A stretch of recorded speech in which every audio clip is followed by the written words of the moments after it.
if you want to save $8,000 that normally people don't chase in typical markets or don't know, et cetera, these are things you can do to save yourself a lot of money.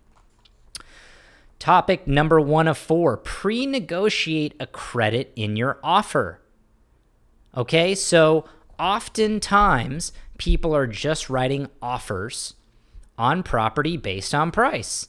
And if they're lucky enough to win a bidding war or lock up a property, you go into escrow, you do your inspections, and you're asking for concessions based on the condition of the property.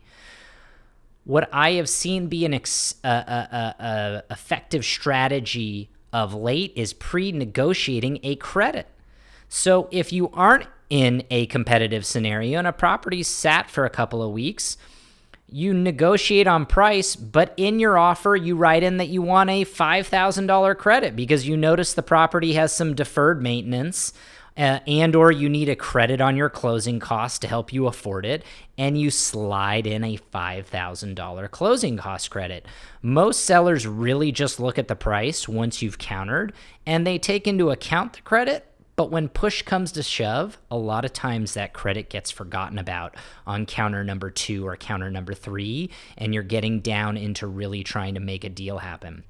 This is also effective on properties that are falling out of escrow. So someone fell out of escrow previously with inspection reports that weren't very good. You look at those and you ask for a credit up front. And a lot of times sellers will give it to you to compensate for those discoveries in previous inspections. So I like asking for that up front. You still do your own inspections and you can ask for more later. But generally, ask for a $5,000 credit on $1 million buy, and I find you can get it. Topic number 2, credit your home warranty before the close of escrow. Now, I'm not saying you shouldn't get a home warranty. In fact, all CAR contracts require buyers to get home warranties, and if they don't, you have to sign a waiver that you're taking on risk. But when you buy a used car, you get a car warranty. Not a lot of people do it. When you go and buy a new printer for your computer, do you always send in that coupon for the warranty? Rarely. Okay? Most people don't use their 1-year home warranty. Most people forget about it. And the few people that I know who actually make a claim, it's a heck of a challenge getting any money out of the home warranty companies.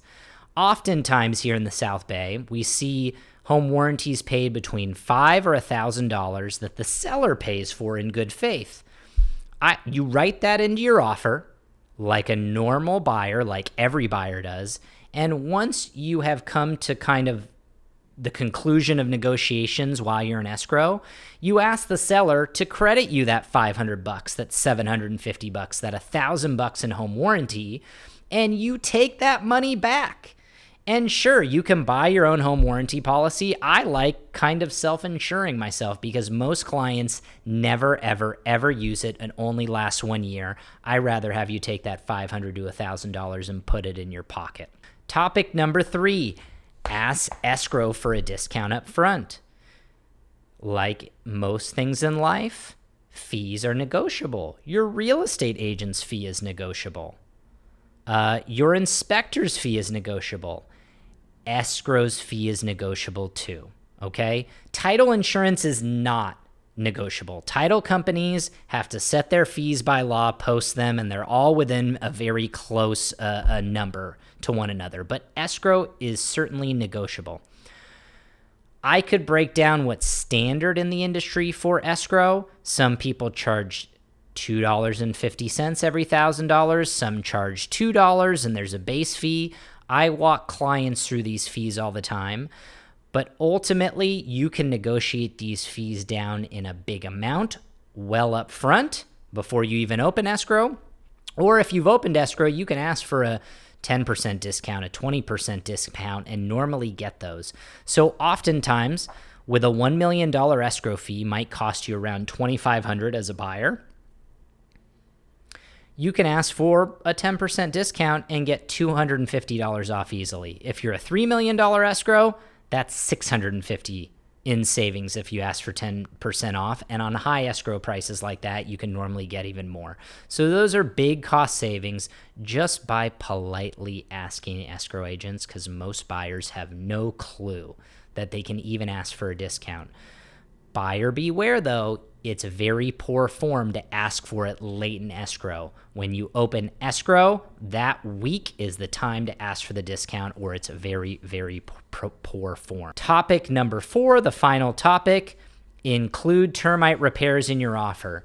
You know, a few years ago, there was a section in the CAR contract that had you put in termite repairs. It was just a default. There might have been some deal made with CAR and the Termite Association of California. I have no clue. I'm making that up. But a few years ago, they took out that default that the seller would pay for termite repairs. A lot of people don't even put in termite repairs anymore. I still put them in for clients, and half the time sellers grant them and half the time they don't. And it obligates the seller to pay for termite repairs. I look at termite repairs, again, kind of like home warranties.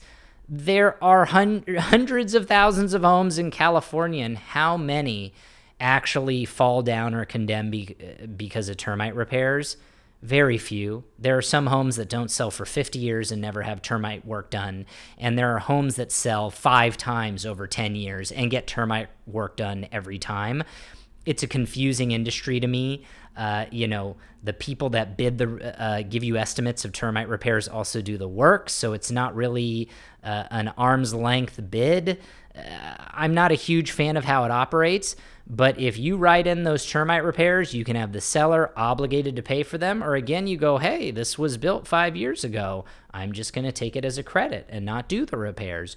Or, hey, someone bought this home 5 years ago and did termite repairs. I'm not going to do the termite repairs because the home right next door that's been the same owner for 50 years hasn't done termite repairs. Again, I'm not saying termites shouldn't be taken seriously, but in certain situations, you should write it in your offer, and you can take those termite repairs and credit them or have the seller do them for free rather than have to negotiate them.